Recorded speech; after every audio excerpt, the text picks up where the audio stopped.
ಎಂತ ಇದು? ನಾ ಹಾಸ್ಕತಿ, ನೀವು ಬಿಡಿ. ಸುಮ್ಮನೆ ಇರು ಗಂಗಾ ಪುಟ್ಟ, ನೀನಿನ್ನೂ ಸಣ್ಣಾಕೆದಿ. ಇದು ದೊಡ್ಡವ್ರು ಮಾಡೋ ಕೆಲಸ ಅದ. ನೀನು ಸುಮ್ಮನೆ ಕುತ್ಕೊಂಡು ನೋಡು. ನಿಂದು ನೋಡಿ ಕಲಿ ವಯಸ್ಸದವ, ಮಾಡುದಲ್ಲ. ಹೌದು ಗಂಗಾ, ನಿಮ್ಮ ಮತ್ತಿದು ಹಠ ಅಂದ್ರೆ ಹಠ ನೋಡು. ಸೊಸಿ ಮನೆಗೆ ಬರ್ಲಿ ಹೂನಂಗ್ ನೋಡ್ಕೋತೀನಿ ಅಂತಿದ್ಲು. ಈಗ ನೀವು ಬಂದಿ ಸುಮ್ಮನೆ ಬಿಡ್ತಾಳ ಆಕಿ? ಇಲ್ಲ ಮಾವ, ಏನ್ ವಯಸ್ಸಲ್ಲಿ ಏನ್ ಅಜ್ಜಮ್ಮ ಇದ್ದಾಗ ಅವ್ರವ್ರ ಗಂಡನ ಮನೆಯಲ್ಲಿ ರಾಶಿ ಕೆಲಸ ಮಾಡ್ತಿದ್ಬೇಡ. ಈಗ್ಲೂ ನಾನು ಹಂಗೆ ಮಾಡ್ತಿ. ಇದೇನ್ ದೊಡ್ಡ ಕೆಲಸ ಇದ್ದು? ಹಂಗಲ್ವಾ, ನೀನು ನಮ್ಮ ಮನೆಯೊಳಗಿರು ಸಣ್ಣಾಕಿ, ನಿಂಗ ನಾ ಕೆಲಸ ಹಚ್ತೇನಿ ಬೇಡವಾ? ನೀನು ಏನೂ ಕೆಲಸ ಮಾಡೋದು ಬೇಡ. ಇಷ್ಟು ದಿನ ನೀನು ಕಷ್ಟಪಟ್ಟಿದ್ದ ಸಾಕು. ಈಗ ಚೆನ್ನಾಗ ನಿದ್ದೆ ಮಾಡಿ, ಅಷ್ಟು ಸಾಕು ನಮಗೆ.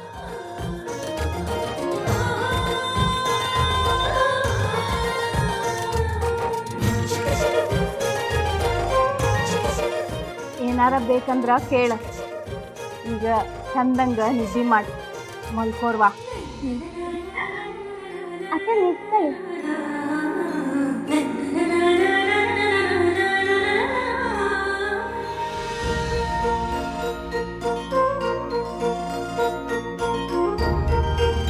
ಅತ್ತೆ ಮಾವ, ಹೆಂಗ ಅಪ್ಪ ಏನೂ ಇಲ್ಲ, ಅಮ್ಮನೂ ಇಲ್ಲ.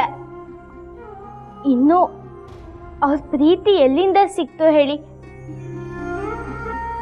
ಆದರೆ ನಂಗೆ ಇವತ್ತು ಆ ಪ್ರೀತಿನ ನೀವು ಕೊಟ್ರಿ. ನೀವು ಎಷ್ಟೊಂದು ಮುದ್ದು ಮಾಡ್ತೀರಿ ನನಗೆ, ಎಷ್ಟೊಂದು ಪ್ರೀತಿ ಕೊಡ್ತೀನಿ ನನಗೆ. ಅಷ್ಟು ಸಾಕು. ಹೆಂಗೆ ನಮಗೂ ಹಂಗಾಗ್ಯದವ.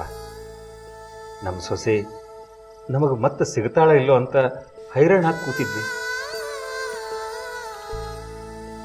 ಭಗವಂತ ದೊಡ್ಡವಿದ್ದಾನ, ಮಗನ ಕಸ್ಕೊಂಡ್ರು ನಿನ್ನ ವಾಪಸ್ ಕೊಟ್ಟಾನ. ನಮ್ಗೆ ಅಷ್ಟು ಸಾಕು.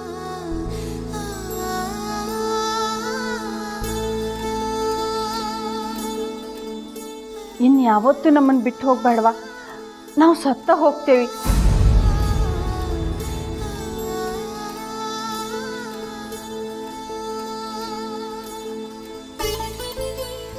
ಈಗ ಮಲ್ಕೋ ಪುಟ, ಹೊತ್ತಾಗದ. ನೀವು ಮಲ್ಕೊಳ್ಳಿ ಅತ್ತೆ. ಪಾಪ ಮಾವನು ದನ್ನಿದ್ದ.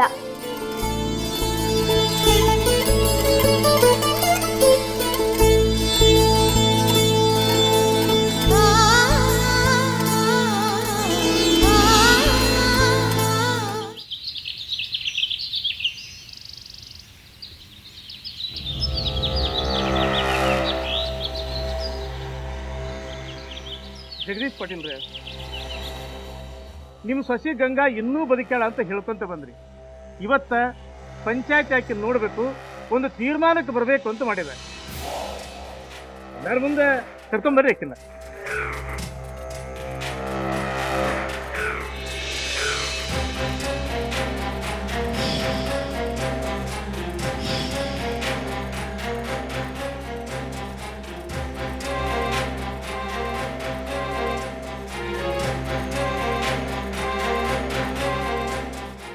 ಅಂತ ದೊಡ್ಡ ಅನಾಹುತದೊಳಗೆ ಬದುಕಿ ಬಂದಾಕಿ.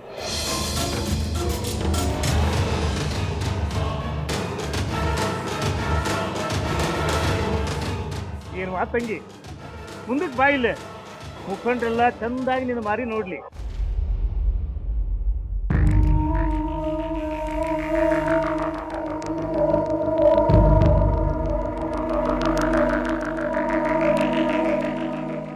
ಗಂಗಾ, ಎಷ್ಟು ದಿನ ಎಲ್ಲಿದ್ದಿ ಮಗಳೇ? ಅದೊಂದು ದೊಡ್ಡ ಕತೆ. ನಾನು ಮುಂಚೆ ವಕೀಲ ಅಣ್ಣನ ಮನೇಲಿದ್ದೆ. ಅಲ್ಲಿ ಅಕ್ಕಾರಿದ್ದ, ಸೂರಜಣ್ಣ ಇದ್ದ, ಸಾಗರ ಇದ್ದ, ಅಜ್ಜಮ್ಮ ಇದ್ದ. ಎಲ್ಲರೂ ನನ್ನನ್ನು ತುಂಬಾ ಚೆನ್ನಾಗಿ ನೋಡ್ಕೊತಾ ಇದ್ದ.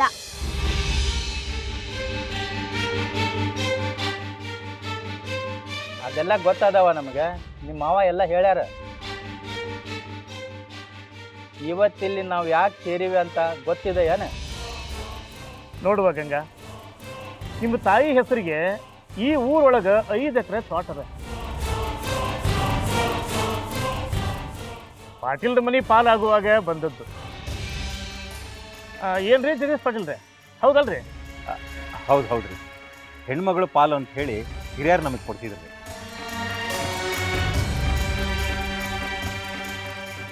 ನಿಮ್ಮವ್ವ ಸಿರ್ಸಿ ಕಡೆ ಲಗ್ನ ಆಗಿ ಹೋದ್ಲು. ಭೂಮಿ ಋಣ ತೀರ್ತು ಅಂತ ಕಾಣ್ತದೆ. ನಿನ್ನ ಹಡದು ವೈಕುಂಠಕ್ಕೆ ಹೋದ್ಲು.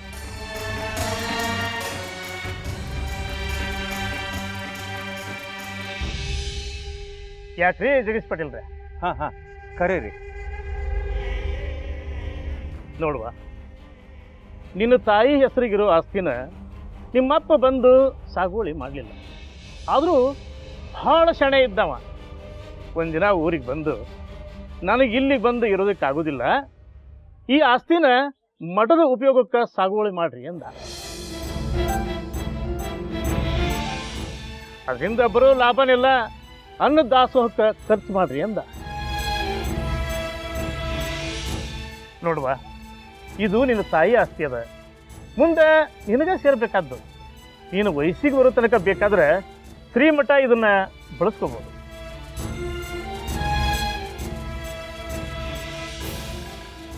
ಆದ್ರೆ ಈಗಿದು ನಿನಗೆ ಇರಲಿ ಅಂದ್ರೆ ಹೇಳು, ನಿನ್ನ ಕಬ್ಜಾಕ ಕೊಡಿಸ್ತೀನಿ.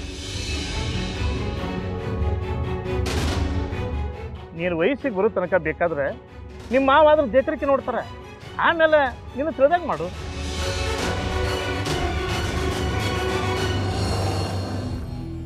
ಈಗ ನೀ ಏನಂತೀವ? ಈ ಆಸ್ತಿ ಸದ್ಯಕ್ಕೆ ಮಠದ ಕಡೆನೇ ಇರಲು ಅಥವಾ ನಿಮ್ಮ ಮಾವರ ಕಬ್ಜಾ ಕೊಡ್ಸು?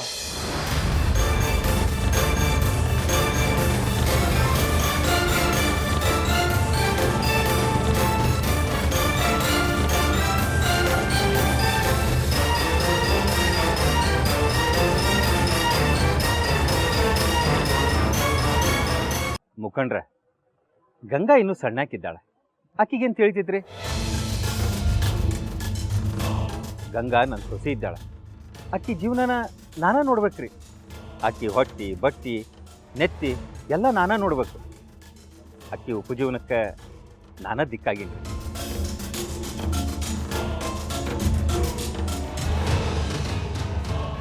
ನಾನು ಸಂಸಾರಿಸ್ತಿದ್ದೀನಿ. ಆಕಿ ಆಸ್ತಿ ಪೋಷಕಾದ ನನಗ ಬಂದ್ರೆ ಚಲೋ ಅಲ್ಲೇನ್ರಿ? ನೀವೆಲ್ಲ ಮುಖಂಡ್ರಿದ್ದೀರಿ, ನೀವು ವಿಚಾರ ಮಾಡ್ರಿ.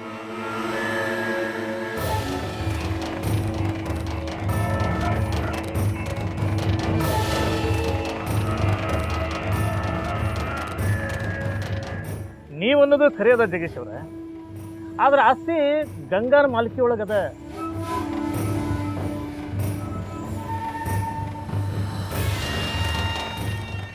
ಗಂಗಾನಿತ್ತ ಹೆಂಗದೋ ಹಂಗೆ ನಾವು ತೀರ್ಮಾನ ತಗೊಳ್ಬೇಕಾಗ್ತದೆ.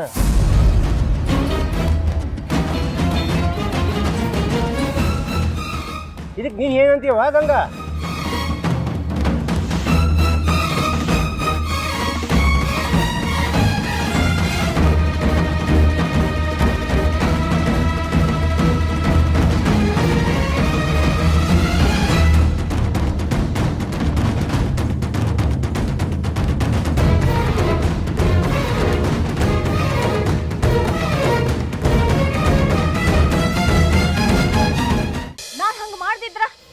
ಪಂಚಾಯತಿ ಮಂದಿ ಸುಮ್ಮನೆ ಇರ್ತಿದ್ರೇನು? ಏನಾರ ಒಂದು ತೀರ್ಮಾನ ಮಾಡಿಬಿಡ್ತಿದ್ರು. ನೆಚ್ಚಿದ ಎಮ್ಮಿ ಕ್ವಾಣ ಇದಂಗ ಆಗ್ತಿತ್ತು. ಹಂಗಾದ್ರೆ ನಿಮಗೆಂತೂ ಆಗಿಲ್ಯಾ? ಈಗ ಆಗಿಲ್ವಾ? ಇನ್ನು ಮುಂದೆ ಆಗ್ತದ.